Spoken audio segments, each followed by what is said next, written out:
All right. Well, good morning, everyone. This is Jomo Stewart here at the Fairbanks Economic Development Corporation. I believe I'm unmuted. Yes. All right. Today, following on with our continuing discussions regarding the COVID-19 pandemic and local community response, we have as our guests today Ms. Deb Hickok, President and CEO of Explore Fairbanks, our local tourism and destination marketing lead for the community, as well as Mr. Scott McCrea, Director of Tourism. So just as a brief introduction, Deb Hickok is the President and CEO of Explore Fairbanks. She began as a professional in the field of destination marketing and management in 1982 and has stood at the helm of Explore Fairbanks since September of 1999. In addition to leading Explore Fairbanks, Ms. Hickok serves on the boards of the Alaska Travel Industry Association and then the United States Travel Association based in Washington, D.C., among a great many other things. Also with us, we have again Mr. Scott McCrea. He is the Director of Tourism for Explore Fairbanks.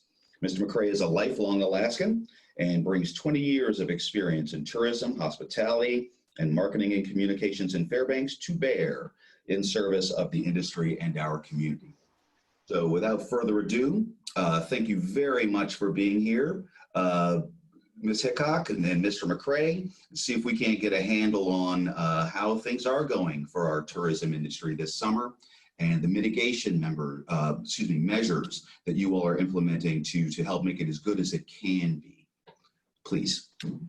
Well, thank you so much, Jomo and FedCo, and on behalf of Scott and myself and the entire Explore Fairbanks team, thank you for the opportunity to talk about the tourism sector of our economy. Before I start, I want to give a special shout out since we have at least two of our legislators on, both Bart and Grier have been very attentive to the tourism industry despite all the challenges that they're dealing with. So we really appreciate that they've been tracking for us on some things. So Scott McCrea and I will teabag the comments, and I'm going to start with putting COVID-19 pandemic in context briefly with America's and the local tourism industry. And Scott will detail some of the nitty-gritty cancellation, postponements, and other challenges for the tourism industry. I'll do a brief overview of Explore Fairbanks as an organization, and then lastly, we'll provide some observations, speculations on what recovery might look like for the travel industry. And Scott's going to try to keep up with things in the chat box, but we seem to be a small group, so if I would think if you have a question, just kind of shout it out as we go along. Let's talk a little bit about, in general, COVID and tourism. You know, I know that all of us have been impacted personally and most of us professionally in our different sectors by this pandemic. But the tourism industry has been in the forefront of the impact and will continue to feel the reverberations of this for years to come, a few years to come, and then even further, I think. So just to put it in perspective, this is a takeaway from the United States Travel Association, and their statement is the impact of the current pandemic on the travel industry is worse than two of the most significantly recent devastating times in America's history, September 11th and the Great Depression. Well, and it says analysis by Tourism Economics reveals that the economy is in a recession, the travel industry is in a depression. Overall, travel industry unemployment is 51%, twice the unemployment of the worst year of the Great Depression. It's gotten a little better as April and May have rolled on, but travel and leisure is still the hardest hit. And the Alaska Department of Labor reinforces that information.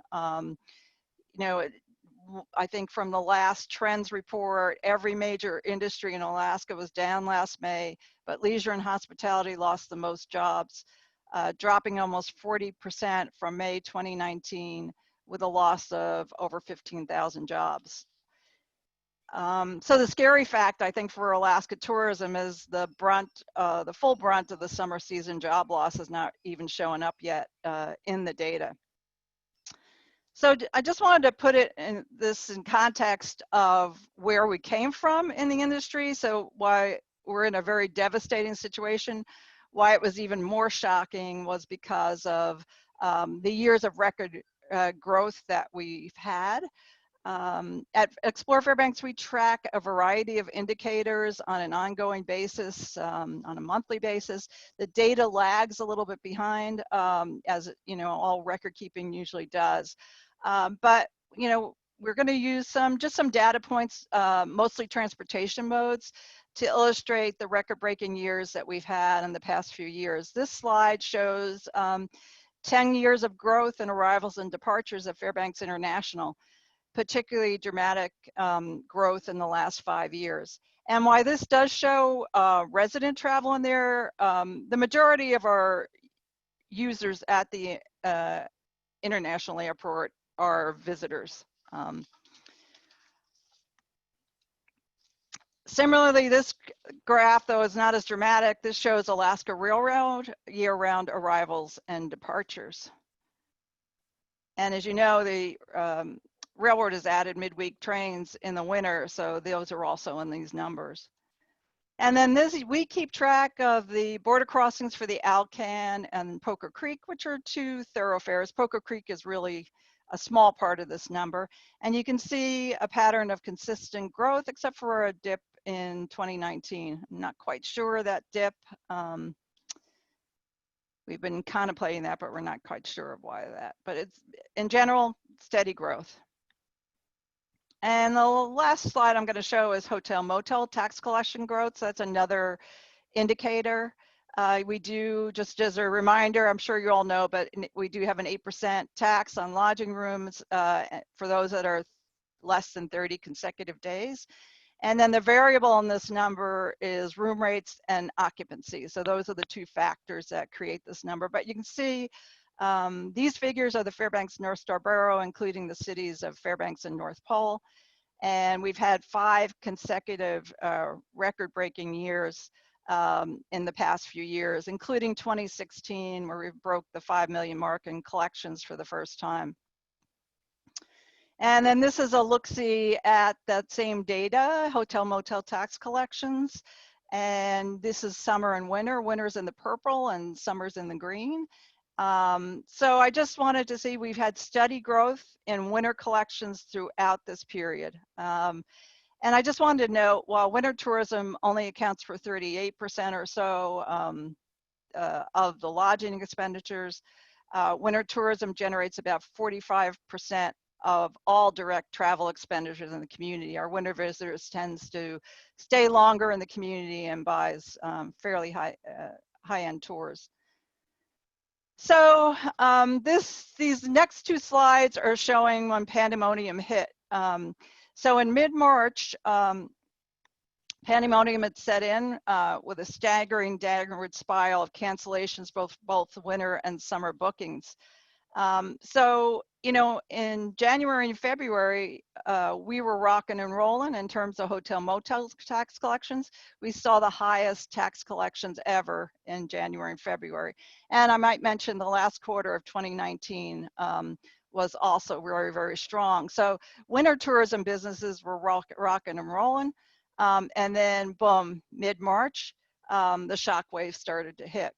And at that same time, we were also seeing cancellations already in summer bookings, as well as just bookings basically stopping in those months.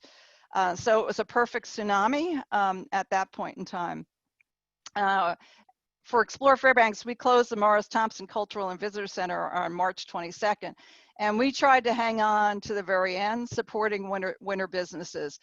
We knew that some of our businesses still had guests in town, and we were trying to be open for them. And I think we were probably the last partner standing in winter tourism. And so another look-see on the drama of the decline is passengers, arrivals, and departures of Fairbanks International. And you can see in March, right in our most popular winter month, we saw an immediate decline. April at 92%. I think on the worst day in April, about 50 souls came and went from Fairbanks International Airport. And you can see a continued drop in May to about minus 86%. So these downturns, you know, reflect consumers hunkering down, also feeling the shock waves of COVID-19 and shutdowns in their own countries and states. You know, what really shut the door on tourism, giving new meaning to the Ides of March, was when the state of Alaska issued Mandate 10, ordering international and interstate travelers to Alaska to self-quarantine for 14 days. And that was effective on March 25th.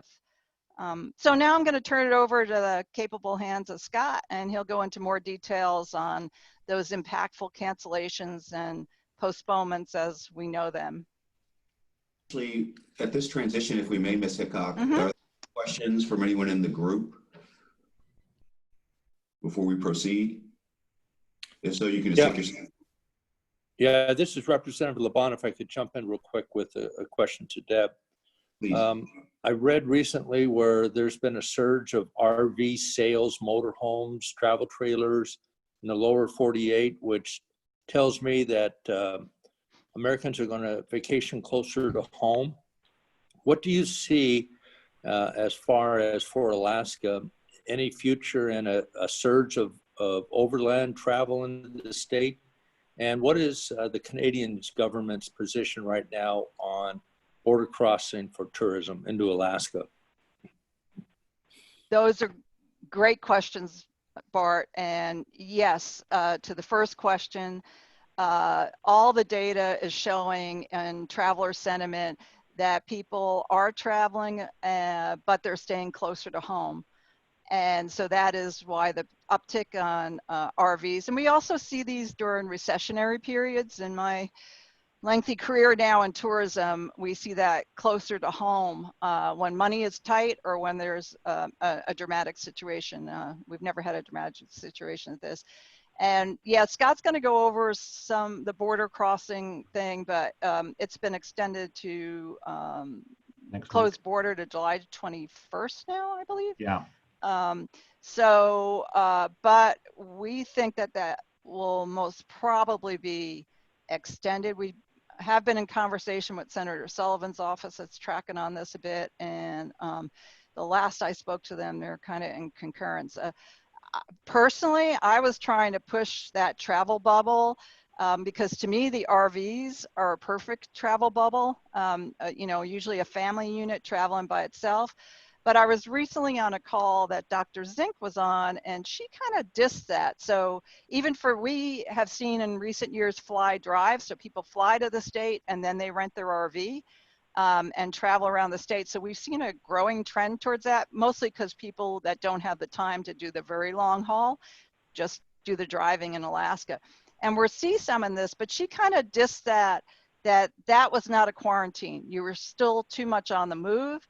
So you had to wait for your test results in a stationary site and hunker down until you got your results. So anyway, there's a lot of factors playing into that RV situation. But I agree with you. I thought, especially in the beginning of this, we thought, oh my gosh, that's our big potential is RV travelers because the perfect bubble, but it hasn't worked out that way. Any further questions? All right, seeing none, please, Mr. McCrea. All right. Well, thank you, Jomo, and good morning, everyone. Good to see some familiar faces, familiar voices out there. So as Deb mentioned, I'm going to go into kind of some of the specifics in regarding impact on the various transportation sectors that are responsible for bringing, visitors here to Fairbanks. And starting off with the cruise one, which, again, as Deb mentioned, everything was looking, 2020 was just going to be a great year for us in terms of the visitor industry, and definitely the cruise industry, which has been having record numbers over the last 5 or 6 years. This is going to be another record-breaking year with an anticipated 1.4 million visitors expected to come to Alaska by way of cruise ship. And whenever we do these presentations, we always like to make sure people always fully understand how Fairbanks is impacted by the cruise industry. So The last report from the Alaska Visitor Statistics Program was about 41% of summer visitors to Fairbanks come by way of cruise. And that's those cross Gulf Alaska cruises. So the two types of cruises that come to Alaska, the round trip cruises that just touch upon the inside passage, originate from Seattle, and then those one-way cross Gulf Alaska cruises that go over to Seward or Whittier. Then people can do that land tour option that comes up the rail build itinerary up to Fairbanks. And I think we're estimating that we would probably see about 160,000 for this summer. And as it stands now, the cruise industry there is no cruise season for Alaska, except for some small ship cruises that'll be coming largely through Southeast Alaska. And this started happening about mid-March, I think, is when we started seeing the postponement of the season. So there were still plans that we would have a cruise season, but it wouldn't start until July. And there was some factors behind that. There was, of course, the Center for Disease Control had a ban on cruise ships for starters. Canada had a ban that's still there now, but it's been extended. But early on, they had a ban on ships entering Canadian waters. So there were some various factors in play that were causing the cruise industry, to wait until July. And then we kept it seemed like on a daily basis, March up until just a couple of weeks ago, there was some news, there was some type of new cancellation, taking place. And the last one, Norwegian was holding out. They were going to have some cruises still. They were planning for the month in September of having some cruises still come into Alaska. And then July 6th, they pulled the plug. And so that kind of did it for the cruise season. And certainly for Interior Alaska, the Holland America Princess, their cancellation was a pretty impact one. We don't have the breakdown in terms of what percentage of Holland America Princess cruise ship passengers contribute to those overall numbers for the Cross Gulf Alaska land tour visitors, but it's pretty significant, and it's significant in terms of the assets that they have here in Interior Alaska. So of course, the Fairbanks Princess Hotel didn't open up this summer. The Holland America, the McKinley Chalet, the Princess Lodge, and Denali didn't open up. So so that was a pretty significant there. And like I said, there's still those different bans that went into effect in March. April came about, the bans were extended, and the last one, I think, that really was kind of the nail in the coffin was when Canada extended that ban on the cruises until October. The good news is, so we always got to try to find some good news, is that 2021 is looking good anecdotally. A lot of those people who had booked cruises for this summer have simply moved them ahead to 2021. So we'll have to wait and see. And I think even if there was cruise ships coming right now, if you look at consumer sentiment, how do people feel comfortable traveling, what methods they feel comfortable traveling on, cruise ships are pretty low down there as far as something that people are comfortable doing right now in terms of travel. So next slide, please, Deb. Okay, then going into the airline update, you saw those numbers there of how dramatically things declined there beginning in March. Our Fairbanks International Airport is not a very busy airport these days. There are currently 3 flights from Anchorage and 3 flights from Seattle, daily flights with Alaska Airlines, and 1 daily flight with Delta to Seattle. So this was, again, 2020, we were going to welcome a new air carrier. So this back in May, we were supposed to have American Airlines entering the Fairbanks market with service from both Dallas and Chicago. United Airlines was going to resume their Denver and Chicago service. Delta was going to have their Minneapolis service they've had for years, and they typically in the summertime they've added a second Seattle flight. And then the one that really saddened us was Condor. So this was going to be the 20th anniversary of Condor's flights from Frankfurt to Fairbanks, and we're really excited to celebrate that partnership with them, and that's been important in the growth in our German-speaking European market. And they had to cancel their flights as well. In fact, Condor's situation is one that has changed quite a bit too. They typically have a pretty robust number of flights to the US year round. And as it stands right now for 2020, the only flights they're going to have to the US will be to Seattle. That's not going to occur, I think, till October October 1st. So, and of course, with that market, you know, there's governmental factors as well in terms of the European travel ban, both in terms of visitors from Europe coming to the US, as well as now US visitors going to Europe. Next slide, please. And then just the last two sectors here. So the railroad, they in early March, they completely halted their passenger service. So they do, in the winter months, they do have the Aurora winter train service from Anchorage up to Denali and Fairbanks. And it's a once a week service for most of the winter, but during the peak winter months, February and March, they have 2 or 3 times a week. And in early March, they halted their service and just started July 1. They just resumed their passenger service with a lot of different safety protocols in place in terms of riding the train. So we'll see what those numbers look like for July. And then Representative Vaughn brought up the highway issue. Like Deb said, there were certain factors in place that we thought might make good for RV travel coming from the US or coming from Canada for this summer, but a little difficult to do when the border is closed. And we talked about right now, it's closed until July 21, and we'll see what happens from there. Actually, just saw a story the other day within the Canadian government, there's a desire on their end to keep that border closed for the rest of the year, just because the US COVID numbers are so much higher than what's happening in Canada. And then down in Denali, boy, it's a great summer to go down to Denali. There's, one thing that has happened is we have more access into the park than we have previously. So they do have additional access to private vehicles through a reservation system, and they've changed their permits to allow for some other commercially operated guided vehicle tours. So there's then silver lining, right? So now locals can get a chance to explore places like Denali in ways differently than they could before. And I think I don't think I have another slide. I think that touches upon the transportation sector, and I'll be happy, Mr. Stewart, if you want to pause for questions, I'll be happy to take any people might have. Or I have one specifically regarding Denali Park. Is this on the road lottery? Say that again, Jomo, I'm sorry. Is this almost like the road lottery where you actually get to really drive into the park? With that reservation system, allow private vehicles, I believe it is kind of similar to that. Cool.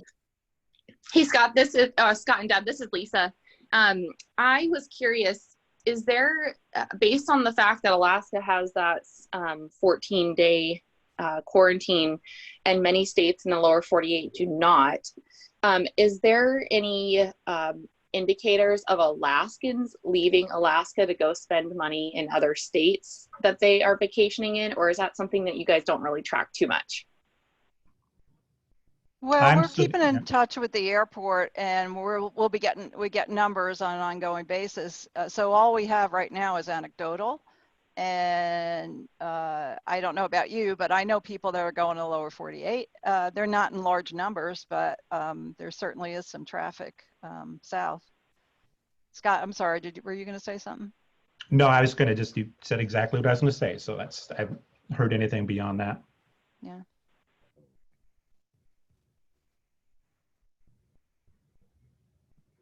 Do we have any while you're talking about that, and we have our legislators, so now with, it's encouraged that you come with a test in hand. That's either, not more than 2 days or 72 hours prior to coming. If you get tested at the airport, you're supposed to hunker down in one place until you receive the test. I was on a call with Dr. Zink and some others from DHHS, and they said that 98% of the tests at the airport were coming back in 3 days. And that just shocked me, because anecdotally, as a matter of fact, I even think one of the gentlemen said that there were only 8 that came in longer than that. And I could name that many people that I know that it took longer than 3 days. So I'm not sure. Afterwards, I had a little back and forth with the CEO of Alaska Travel Industry Association. I said to her, that can't be right. And she said, well, maybe those are Anchorage figures, but maybe, but I can tell you for sure from what we're hearing from our airport, who's getting a lot of calls from people who said they haven't gotten their tests back, and from people that I know that haven't. One of the things they said was that a lot of people's test results are getting hung up on their spam, but I know people that have been checking every day. And then, you know, we had a travel writer here and she didn't get it back for 9 days. So she ended up hunkering at Chena Hot Springs Resort for the entire time. So she didn't get out to experience the community. And this was just a little over a week ago, I think. So anyways, it is an issue, not quite working out yet. Move on. Is that good? Anybody else have a question? Thanks, Lisa, for that question. So what does recovery look like for Fairbanks tourism and beyond? You know, this is where we get into that speculation kind of realm that I'm always uncomfortable with, especially during these unprecedented times. So, but I can, and the other thing is, you know, business models, especially in tourism, really vary. And to say generically, this is how it's working for tourism businesses is just doesn't work, because we have micro businesses and then we have larger businesses that you can't just open and shut down. You know, something like the riverboat, right? They have a certain business model and they're not open this summer. But we do have some, we have more than 100 tourism or tourism related businesses right in our community now that are functioning and are open for business. But we do have a number, some that think they may start a little later and capitalize on Aurora season, which we give a date for August 21st as the start. And then some who have decided not to close at all. So we really can't make generic statements about that. But as a result of those cancellations and delays that Scott talked about, what are some of the things that we're looking at? And this, a lot of this is somewhat from the U.S. travel perspective. Jomo mentioned that I'm on the board of directors, but we're actively, they're actively soliciting or advocating for more federal assistance specifically for the tourism industry. And you know, additional funding in phase 4 for tourism businesses and destination marketing organizations like Explore Fairbanks. You know, there's some organizations like ours, you know, LA and Company, New York City and Company, LA, Las Vegas, that are huge organizations, multi-million-dollar, you know, they act like businesses and they are marketing machines. So these kind of organizations, I'll talk a little bit about what funding isn't available to us. So they're looking for the extension of the PPP for the industry, increase of maximum loans amounts and flexibility. And then they're also looking for, and this is more industry-wide, broader than tourism, limited, temporary, immediate safe harbor for businesses that follow proper health and safety guidelines. So attempting to mitigate maybe some of the litigation that may come if people are advertising that they've taken the sanitation protocols, that people who may get COVID can lay some blame on those businesses. So we're trying to see if we can have some safe harbor for businesses. And then also there's a concept to incentivize travel by creating a temporary travel tax credit on the federal level. And that's similar to what was done through a home buyer tax credit in the wake of the last housing crisis that we saw. Also, Scott, you know, was talking about the ports and the border. We need to see travel restrictions lifted before we can be whole again. And I just wanted to mention, you know, Fairbanks has the highest percentage of international travelers than any other destination in the state, winter and summer. That doesn't mean we have the highest volume, but we have the highest percentage. So those restrictions need to be lifted, not only domestically, but internationally. And we need better testing, rapid testing, ideally. I know I was in a call with that U.S. Travel Association hosted with Congressman Young and Senator Sullivan, and they were all over the rapid testing idea. So it's one of their priorities. And then, of course, we need the recovery of major transportation modes that Scott mentioned. And their recovery is a lot about restoration of consumer confidence. So I think we're really going to see travel change with air and cruise. You know, just like we saw safety protocols after 9/11, I think we'll see sanitation and safety protocols specific to pandemics that are going to be implemented in airlines and airports, cruise ships, and attractions and tour guides that are going to be in place and evolved for a long time now, and will probably be part of the standard operating procedure as time goes on. You know, and why we talk a lot about transportation modes is that we're a long haul destination, and that's how people access our state. So we really are different. Hawaii and Alaska are really different types of US destinations. And that confidence shock of travelers, you know, they really, you know, need to gain more confidence. And, you know, Woomer and Boomer travels, which are basically the decision makers and the main traveler to our state, are those that continue to exhibit the most elevated levels of caution around the virus and travel, and rightly so. And then, you know, the other thing is, I just want to mention, discretionary income is really important to leisure travel to Alaska. It takes a little more money and a little more time to experience our state.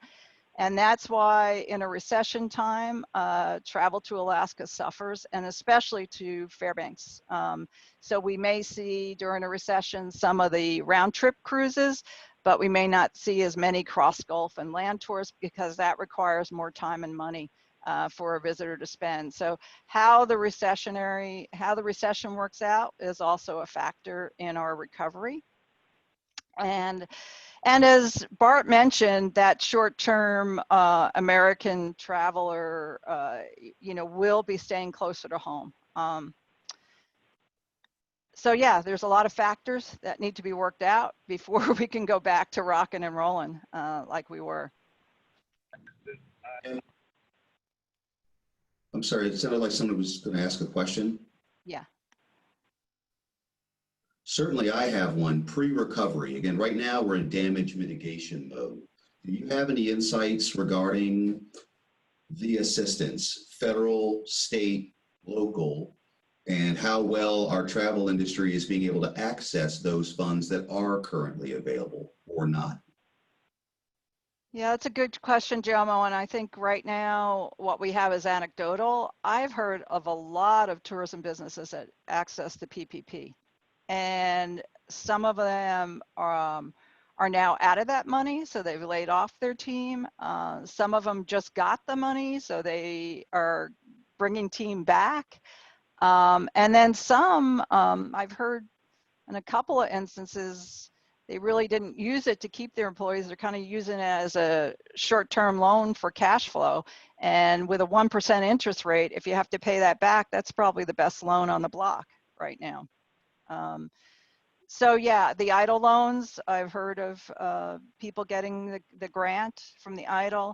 And now, of course, the local activity has started. So the city of Fairbanks is open. And they are getting applications, but they thought it was slower than they anticipated in terms of the amount of money that's being asked for.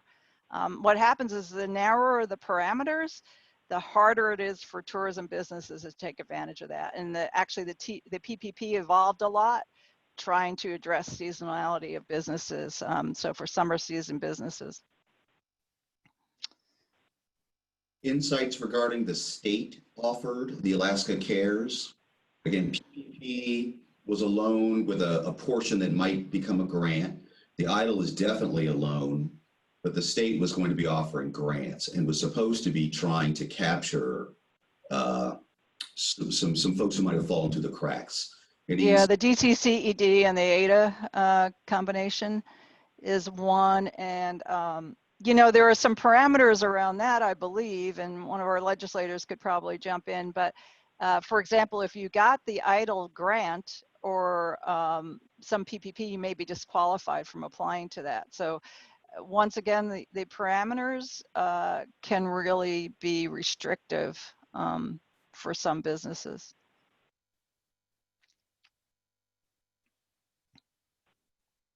Would Rep Hopkins or Rep LeBon wish to jump in? Or This is Rep LeBon. I guess yet what Deb says is correct. There was a effort to allow for Alaska businesses that received a small idle grant of under $5,000 to then apply for the state grant. The folks that received the PPP loan, there was discussion if you received a small amount, could you return it and then apply for a state grant? And I don't know if that question's been completely resolved. Maybe Representative Hopkins can add in on that. Just as a heads up, the House Labor and Commerce Committee is holding a hearing today at 2 o'clock, and I believe on the line for testimony will be ADA and Credit Union 1 to update folks on their grant processing and approval status, and how many folks have received money and how many have applied, and the numbers. I know they've struggled to get the money out in a rapid fashion, and maybe we'll find out a little bit more today on how they're doing. Thank you. Thank you, Rep LeBon. I guess also for the good of the order, Labor and Commerce did have another hearing, or had a hearing last week, same day, same time. I strongly remember discussion regarding the fishing industry, specifically regarding the fact that, again, a lot of them have, well, they may not have business licenses in the way that other businesses consider business licenses, but they do have, again, their certifications to operate, and amendments of the program to allow that certification to act in the stead of a business license. What I don't remember is any specific testimony from anyone in the travel industry. So recognizing that the legislature is starting to take a hard look at this for revisions of program, I would just put that to you, Deb and Scott. Give some thought. If there's anything specific for the industry, now would be the time to put it on their radar screen. Yeah, I guess I've come to the conclusion, the more and more I think about it, just because of the complications of trying to piece together funding, it would be great if on the federal level in phase 4, we could have tourism industry specific funding, especially for organizations like ours. And I was gonna just, a number of people on the phone have already heard this about our organization, so that's sort of my next talking points. So I'll quickly go through it just to where we are as an organization, what some of the stumbling blocks are for funding. So we are a 501c6 organization. So we're a nonprofit, but we're not a charitable. And FEDC, the Chamber of Commerce, and Explore Fairbanks, we're all 501c6s. And we are responsible for the destination marketing and management related to that of the region. So in 2019, last year, 84% of our revenue came from the reinvestment of hotel motel tax collections into destination marketing. So we work with the 3 governments that collect that tax. And you saw how that, in that one chart, how that tax has dramatically declined. So we were projected to have a $4.2 million budget for 2020. And I just want to pause because I mentioned how much recession really impacts the tourism industry. Well, during the Great Recession, we really suffered with our budget. We cut $500,000, and we were able not to cut staff because we lost some to attrition and we didn't rehire for them. But our board decided to build a reserve in anticipation for the next recession. And recessions are cyclical, so we knew that there would be another. But we were preparing for a recession and not for a pandemic of this scope with this depth and breadth that has really brought the industry to its knees, and in many industries actually. So based on our forecasting for a decrease in hotel motel tax collections in 2021, We needed to cut our expenses by 32%, but that included using $1 million from our reserve. And honestly, we don't want to use the whole $1 million from our reserve because now we're concerned about next year and even the year after. So we want to be able to maintain more money into our reserve than using that whole $1 million to get through this year. So in order to get to that 32% cut, and by the way, that budget would bring us to 3 million with that reserve money, and that's about the budget we had back in 2009 during the worst year of the Great Recession. So to get to that cut, we did across the board pay cuts, and there may be more reductions to come. If we don't get additional funding soon, we're going to have a month-long furlough for our entire team at the end of the year. I sort of kicked that can down the road rather than cut staff more or cut salaries more. We just kind of are hoping that we do get additional funding. What kind of funding have we gotten to date? Well, we received a $10,000 grant from the EIDL program, and the PPP is not available to 501c6s. U.S. Travel Association is working to try to get the PPP available to 501c6s. At this point in time, we wouldn't even want a PPP. I don't know why you would bring back, our staff has been laid off long enough, or we let them go long enough that to bring them back when there's not enough marketing money to create the work that we need to create for them, it just doesn't make sense. So the PPP is really not a viable alternative for us. And then there are complications with using, so we just applied for the City of Fairbanks grant, but there's very narrow parameters. It has to do with funding in March, April, and May.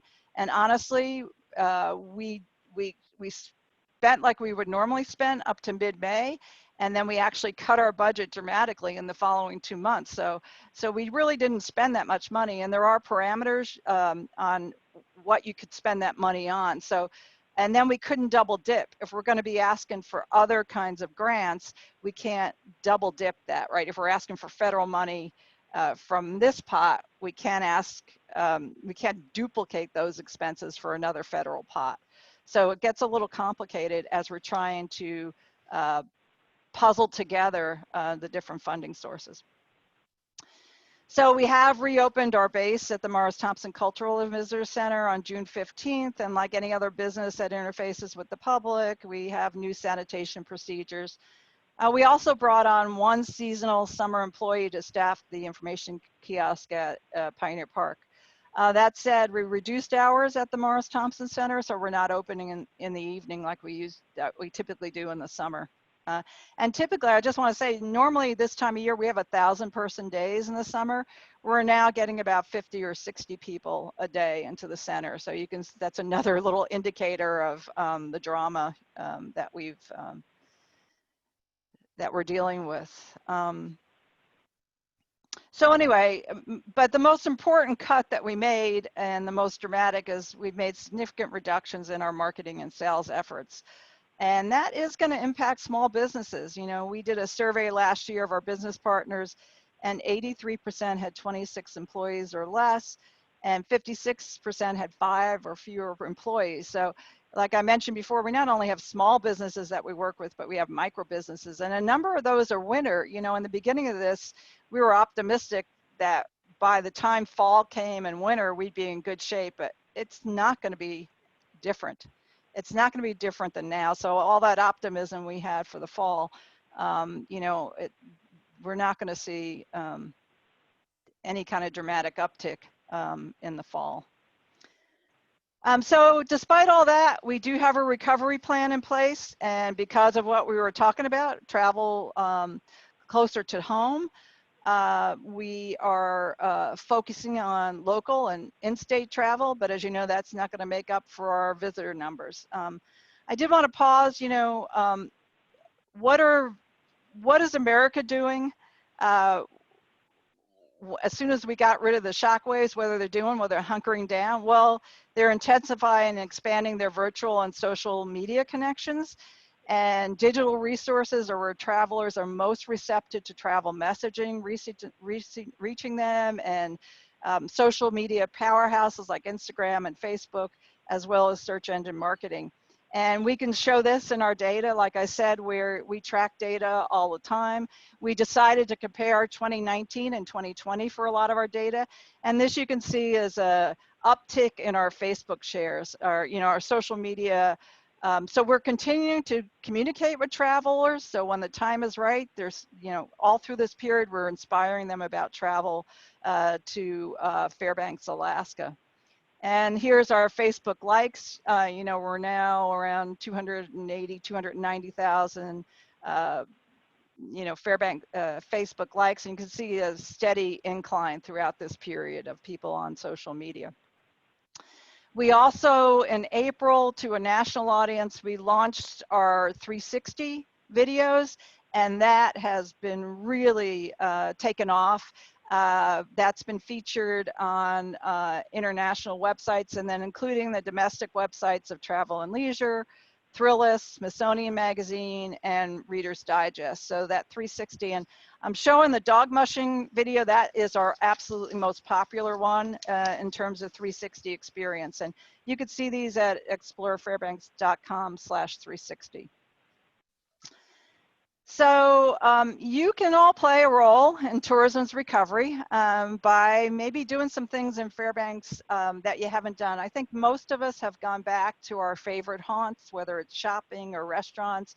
But what we're asking our local residents is to go ahead and, explore local, to see a little bit more around town than you normally would, a little outside of your regular shopping and restaurant experiences. So we created some 30-second videos, and we're showing these on social media. We're also showing them on broadcast in the Anchorage.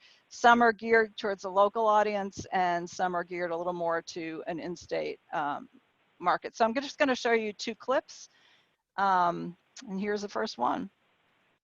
Well, one of the best ways to explore Fairbanks at this time of the year is to get out, visit the museums, the cultural centers. We have 20 cultural centers and museums here in the area, from the UA Museum of the North, the Children's Museum downtown, Chena Hot Springs Ice Museum, and of course, the Fountainhead Antique Auto Museum. So get out and explore local.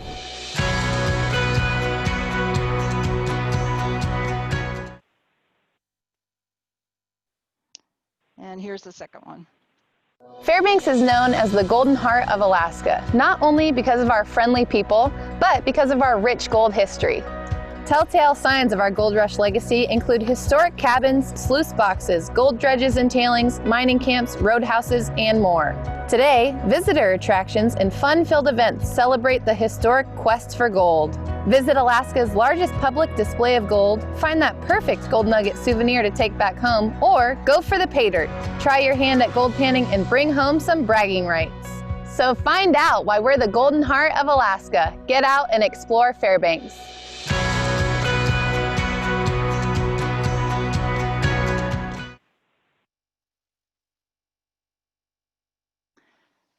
So that's our 30-second spots. The tricky thing is who's open, who's not. So there's some things that are quasi-opened or not open that are featured in those. But we do have a list that we continually are updated that says open for business, and that's where you can find who's open right now, who's planning to open, and that you can get to explorefairbanks.com/local or summer, any of those. You can get to that list, and you can get to it from our homepage. So I know we're kind of running out of time. I'll just quickly, if you don't mind, just go through a couple of more points. Tourism is resilient.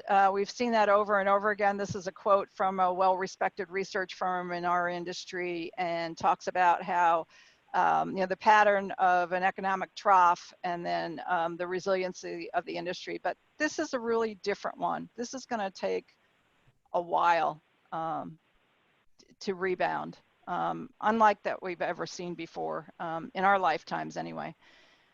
So speaking of resiliency, I got a little kick. I didn't know whether to cheer or laugh at this. So this is from Rent Cafe. They're actually a very popular nationwide apartment search website. They're 2000 ranked website in the United States.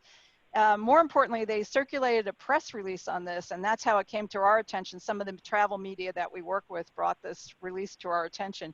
And because we've had the smallest decrease, minus 36 in Google searches with analysis they did, Fairbanks, Alaska was ranked the #1 most resilient US city during the COVID pandemic. So there we go. Who knew? Go It Fairbanks. doesn't feel like that to us, but hey, if they're going to say it, we'll take it.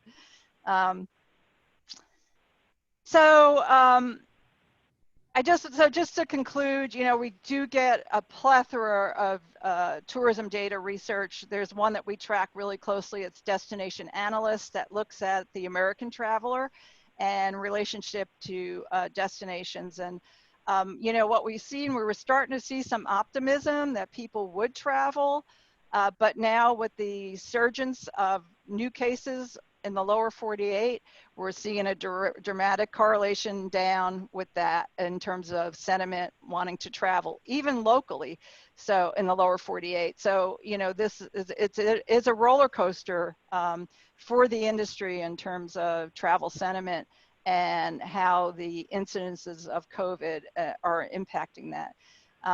We like to leave on a positive note. In one of their studies, they said nearly 7 in 10 American travelers say they missed vacationing a lot. Their heart aches for travel. And over half of the travelers said they missed the very act of planning travel. So, we will see some pent-up demand manifest itself, but all of those restrictions, a better scenario for COVID, hopefully vaccine, need to happen before we see some of that pent-up demand realized. And I think that's the end of our presentation. Deb, actually, can I just add on to that concluding Sure. comment there in terms of consumer sentiment? That's also positive for us. So if you look at the types of destinations, the types of visitor experiences people are wanting to do, the ones that rank high on the list are like national parks, destinations that have like that, the resiliency posting there, places with wide open spaces. So that bodes well to us. I mean, I think Fairbanks in Alaska is the ultimate social distancing destination. We say we do these travel agent trainings now because that's our methodology of reaching out to travel trade. In my department is we're doing training educational webinars about Fairbanks. And we say, it's not only is it easy to come here and be 6 feet away from your nearest person, if you so choose to, you can be 6 miles away from the nearest person. So what Alaska has to offer as a destination will bode well for us. We just got to go over that stigma that comes with being the long haul travel for people to get here to experience those types of things they're looking for. Yeah, that's a great point. I actually saw one study of the national park traveler. They're the first to feel comfortable on a plane. So, yeah, some of that does bode well for us. Thanks, Scott. So I have a question, if I may. Well, Sure. A statement and then a question. So I actually, I took your lead, thank you, Mr. McCrea, to go ahead and explore more local. I took my own kids down to Denali last weekend to do zip lining, and it was a ball. Of the 2 other couples that were in our group, one of them was definitely from Fairbanks also. They had gone down there, I guess they were spending several days. And there was the other couple, they were from somewhere in state for sure. I just couldn't determine whether they had come up from the south or come down from Fairbanks. In any regard, we were exploring the state. I do wonder, starting certainly over the solstice weekend, I heard lots of people I know talking about heading south and south of the range, say to Anchorage for their staycation. How are our numbers, or do we have any numbers as far as who's coming up? If we have, I feel like Anchorage residents have a tendency to look mostly south when they want to get out, and maybe as far north as, say, Big Lake, but usually south of the range. Are we doing anything to try to draw them north of the range? Oh, absolutely. Most of our average paid space advertising is in the Anchorage Bowl right now. So those 30-second spots that you see /summer, those are running in the Anchorage Bowl on broadcast, and then we have social media campaigns and other digital mechanisms in that marketplace. So in terms of actual numbers, we don't have them. You know, what we'll only get are indicators, and like I said, that data lags behind a little bit, so we won't have a full picture in terms of a fuller picture. I shouldn't say we ever get a full picture. Unless the state's doing primary data, we won't be able to get those numbers. You know, we don't have an admission for an attraction, so it's just really hard to procure those numbers. But we will be looking at hotel motel taxes, and anecdotally, I mean, our visitor center on the first floor here at the Morris Thompson Center, they're definitely seeing in-state residents and from Anchorage also. All right, so but we're definitely trying to lure them up. Absolutely. Yep. Okay. Yeah, and we're probably going to run those spots soon on local broadcasts on TV. We have them on Channel 2, but we're probably going to put them shortly onto the other channels. Okay, thank you. All right, we have an open mic. Is there anything? If I could jump in, this is Representative LeBon, and thanks, Deb and Scott, for your presentation. The comments about testing turnaround, and I've heard from several folks that have contacted my office about taking up to a week to hear back about test results from returning to Fairbanks. So as I look ahead for tourism, the question of a vaccine is up in the air. We hear daily on the news about possibilities of vaccines being developed worldwide, but the projection is way out there and it's still a maybe. To me, if you can bring somebody to Fairbanks as a tourist and be assured that there is a 24-hour turnaround on a test once they arrive in Fairbanks, I think most tourists would be okay with spending, you know, their first night and day in a hotel awaiting the assurance of, you know, what Dr. Zink said, 98% turnaround time, an immediate turnaround time, and now you're back in business. And if you don't have that, people are not going to want to sit for 2 weeks in a hotel room or even a week waiting for test results. So I think that's where our effort needs to be focused, is quicker turnaround. And I'm looking ahead. I don't think we're going to save this year's tourist season, but in 2021, we need to be able to assure visitors of a 24-hour turnaround time on a test result. And that would be my comment. Thank you. Well, thank you. And I think you're right on with that. Accurate, more rapid testing and guaranteed that you're going to get the results is really important. I would like to remind you, though, we do have winter tourism and we have a lot of micro businesses that depend on it. So the sooner we can get it, the better. At Explore Fairbanks, we talk about year-round tourism, and it's a very real thing. So if we can get that as soon as possible, that would be great. I also, you know, you're in a position of power that we're not, but I would question that 98% in 3 days. It is just not right. We are not hearing that. So I'm not sure. I would really ask for some delving deep into that number, because if they're under the assumption that that's working, it's not. And I'd also like to mention, I think anecdotally, people are not paying attention. They are not hunkering down. If they're here visiting, we have heard, and I hate to bring this up, there's no enforcement. So if they're not getting the results within a couple of days, they may just go on their merry way without them. And to follow up on that comment, this is Representative LeBon again. I heard loud and clear that claim of 98 percentile return on timely testing, and I will put that in my back pocket for future reference. Thank you. Thank you. We appreciate it. Yeah, I appreciate that too, Deb. You know, anecdotally, of course, that's where we're all running on here. I've heard 4 days, something like that. My father-in-law was right around that for his testing period as well. But the concern that they then get, that it's not there in 3 days, they get up and go out about their merry way on their trip, is certainly concerning. And we don't have enforcement powers, but speeding up the testing seems like the best opportunity we're going to have with it. So I appreciate, Bart, you were looking into that, and we'll work with you on that as we can. Because we do have to be able to keep our community safe for people coming in, because we look at the numbers, and so many of the numbers for positive tests are still non-residents. Valdez had 11 just the other day, I believe, after they instituted the mask requirement. So those are a huge driver in our cases. So thank you for pointing that out. Yeah.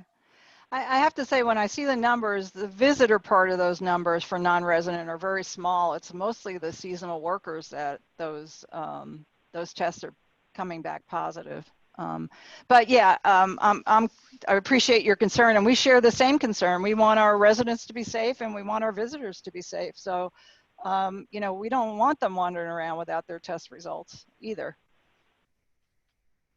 Slightly off the tourism subject, but still definitely on the COVID subject. I have been, as you would expect, thinking about calling up to the administration and seeing if we could have a Tuesday morning presentation from the top, not the governor, but Dr. Zink or someone, you know, someone positioned to really give us the best available data on a statewide basis. As I have Rep. LeBon and Rep. Hopkins, would you all be offended if I name dropped you trying to get that kind of presentation? I would absolutely be okay with that, and maybe check with Commissioner Crum on that. Same here, Jomo. Thanks, guys. Then I shall do so. Yeah, it's Dr. Zink and her crew I mentioned were on a Alaska Travel Industry Association call the other day. That's where we got that 98% are coming back within 3 days. And I don't want to, I mean, I think Dr. Zink and her team are doing a great job. I don't, but I'm, you know, I just, that data point I think is just incorrect. But I don't mean to just in general what they're doing. I think they're doing a wonderful job. Well, yeah, this is less about, we tend to be a pretty nice group. It's less about being in a position to bash anybody, but there's always any outstanding questions. And we all end up talking secondhand about stuff. Hey, Jomo, this is Lisa. I just wanted to say to Deb and to Scott that I think that what Explore Fairbanks has done has been just awesome. I have really loved looking at all the Facebook posts. For my family specifically, we have plotted out some of the different things that we have wanted to do as Fairbanksans that, you know, we don't ever really want to take part in because there's so many tourists there. And so I just applaud you guys. I think from the very beginning, you guys saw the writing on the wall for what it was going to look like for the tourism industry. You guys have been very creative, and I just want to say thanks for doing all that you guys have. And it's definitely not an enviable position because I think, as you said, the tourism industry has definitely taken the biggest hit. But just wanted to say kudos and thanks. Well, thanks for your thanks, and thanks for traveling in your own backyard. That's awesome. Yeah, we have a question in the chat from Michelle Hollowell. She asked, how many tourism businesses have failed in Fairbanks from COVID-19? Yeah, that's a excellent question. And we only can tell you from our partners, and we are now wrapping up our annual renewal. We don't call them members anymore, we call them partners, but I forget what the number is, but it's the most out of businesses that I've ever seen in a given year. You know, we always get a handful, but this, I've never seen as many. So I don't have a total count, but it's dramatic, and it will be ongoing.